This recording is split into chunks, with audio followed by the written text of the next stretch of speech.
Tiger could absolutely make it back to be even a better golfer, doing it healthier than ever before, provided he just avoid everything he's done in the past.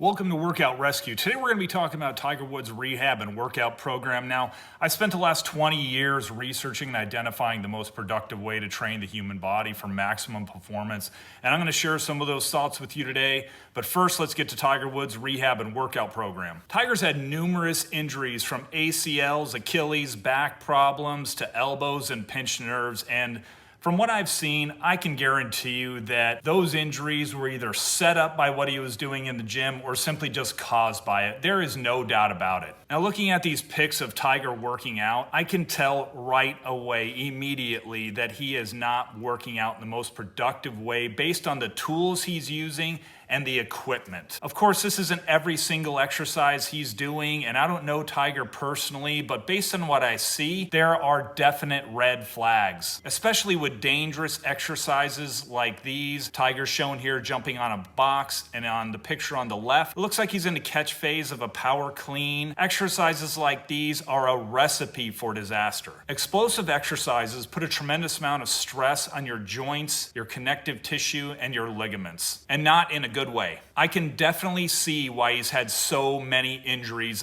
based on these exercises. No amount of explosive exercises can make anyone more explosive.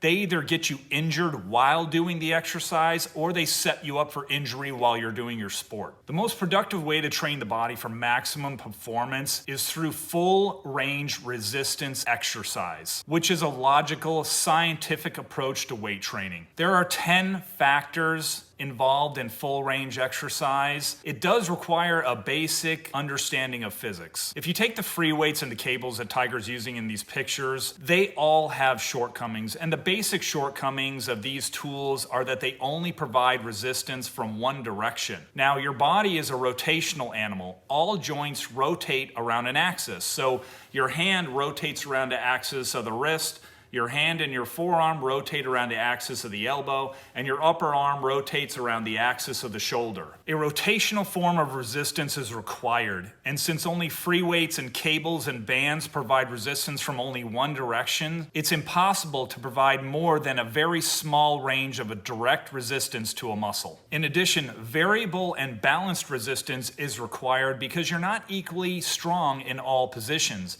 As you move through an exercise, the muscles either increase or decrease in strength. In order to maximize overload throughout the movement, the load needs to vary instantly and be balanced in requirements with the muscle that you're working. Free weights and cables don't provide this based on their inherent flaws of only providing resistance from one direction. Now, hopefully his rehab isn't following his strength training program, because if he's using Bosu balls, Swiss balls, kettlebells, medicine balls, he's going to continue to have problems. Unless he's using a MedX medical spinal rehab machine, which is the gold standard for lumbar rehabilitation. This machine provides all the requirements for rehabbing the lower back. It completely isolates the lumbar spine by locking the pelvis and the upper leg down so that they don't contribute to any movement of the lower back. This way, accurate and measurable results can occur. My recommendation for a strength training program is full range resistance exercise, a scientific,